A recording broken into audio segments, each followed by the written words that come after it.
Hello everyone, welcome to Workstatus. In this video, we are going to give you information on the delete screenshot setting, which can be accessible inside the settings inside the timer app option. You can just click on the delete screenshot. This allows managers and owners to control and delete the screenshot for their specific members. In order to do the global settings, you can just toggle it from here from between off and on. If you are clicking any of the settings between off and on, it is going to apply for all of the members inside your organization. And if you wish to do an individual setting against each member, you can do from here. Now this feature helps to maintain the data control by deleting the screenshot and organize the records and ensure a clear overview of the captured activity.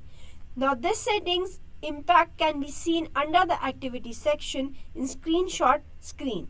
This was all about the delete screenshot setting. Thank you.